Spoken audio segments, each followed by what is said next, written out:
Okay, so picture this. Right now, somewhere in the world, a class is in session. But it's not in some grand university hall or a quiet library. Nope. It's happening live, online, and it's dedicated to the ancient, really intricate art of Quranic recitation. But tonight, this timeless tradition is about to slam into a very, very modern roadblock. And that right there, that's our teacher, Muhammad Ramadan. Tonight, he's not wrestling with some deep theological question. He's battling his Wi-Fi. His picture is freezing up, the connection keeps dropping, and his students are just waiting on the other side of this glitchy, pixelated screen. And that really brings us to the heart of what we're talking about today. We're going to look at this one single class to try and understand this fascinating clash between ancient discipline and modern-day digital frustration.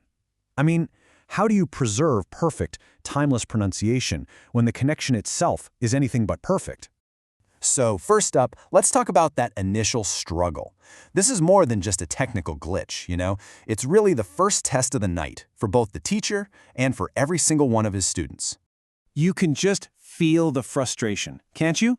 But what's so incredible is his immediate dedication. He doesn't just give up. He announces a clear plan, and he even promises his students that if the tech fails them, he'll do the entire session over again. His commitment is just wow, absolute, right from the get-go. And this is where he makes a really key decision. After trying to fix the video, he realizes something. The picture? It's secondary.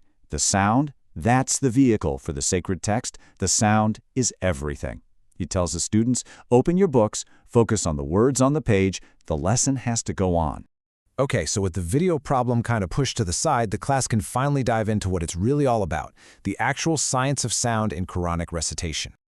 This science has a name, tajweed. And honestly, the best way to think about it is like this. If the Quran is a beautiful song, then tajweed is the sheet music. It's this precise set of ancient rules that tells you exactly how every single letter and every vowel should be pronounced, all to preserve the original sound and meaning passed down for centuries. And tonight's lesson gets into some really fascinating specifics, like this one rule called qalqala.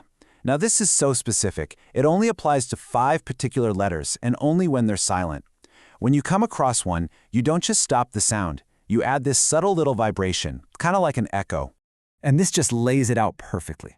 Without this rule, a word like yaqtul just sounds flat. It ends abruptly. But with qalqala, that silent qaf gets this little bounce. Yaqtul. It is a tiny detail for sure, but it's what makes the recitation sound just right, acoustically beautiful.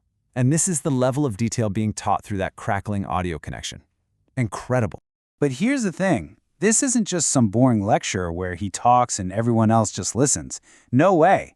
Despite all the technical problems, this is a fully interactive workshop, and the teacher is constantly pulling his students in, testing their knowledge in real time. So he'll just pause right in the middle of a verse and throw a question out to the whole class. Who knows how many different countries they're all watching from? He's asking about another really specific rule of tajweed, and he's just waiting for someone to type the answer in the live chat. And bam, almost instantly an answer pops up. A student nails it. They identify the word al-anfus, and they name the correct rule ikhfa, which means hiding the sound. This just goes to show they're not just passively listening. They are right there with him, actively analyzing the text. And the teacher's response is so immediate and encouraging. You see, it's not just about getting the right answer. It's about building this community of learners, even when they're all separated by screens and static. That encouragement is just everything. And this just keeps happening again and again. All throughout the class, he's quizzing them on these different rulings. Iqlab, Iqfa, Izhar. And every single time, students are jumping in with the right answers. It's this back and forth that completely transforms a glitchy broadcast into a really dynamic, collaborative classroom. Okay, so you might be wondering, why does all this precision matter so much? Why are they focusing on these tiny, tiny acoustic details? Well, let's zoom in a little bit on the real purpose behind this whole practice. I mean, the level of discipline is just immense. We're talking about distinguishing between heavy and light letters that, to an untrained ear, might sound exactly the same. It's about making sure every single vowel is pronounced fully, correcting really common mistakes, and applying the exact right length of stretch to a sound. It really is a quest for perfection. And the method is simple: repetition. The teacher recites, and then he has them repeat it with him, again and again. And listen to the meaning of the verse they're practicing. This is a text with incredibly deep significance, and for believers, reciting it perfectly is a form of worship. The sound and the meaning are completely inseparable. And this brings us to the end of the class. After all the struggle, all the static, and that intense focus, something shifts. Just as the session is wrapping up, the teacher notices his video feed has finally stabilized. And he says with this little hint of tired humor, "Thank God it decided to become clear at the end." It's just a perfect kind of ironic bookend to the whole night's technical battle. And so, with the connection finally clear, he leads the class in one final recitation, a verse that affirms the oneness of God. After an entire hour of focusing on these tiny, complex pieces of sound, the class ends with a statement of profound, simple clarity.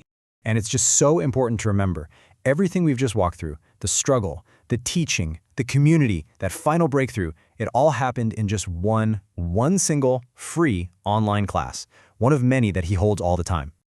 So we'll end with this thought. The teacher fought through all that digital noise just to transmit a perfect, timeless sound. It kind of makes you wonder, doesn't it? In our own lives, with our own fleeting connections, what are the things that are worth striving for with that same level of precision, that same care, and that same unwavering commitment?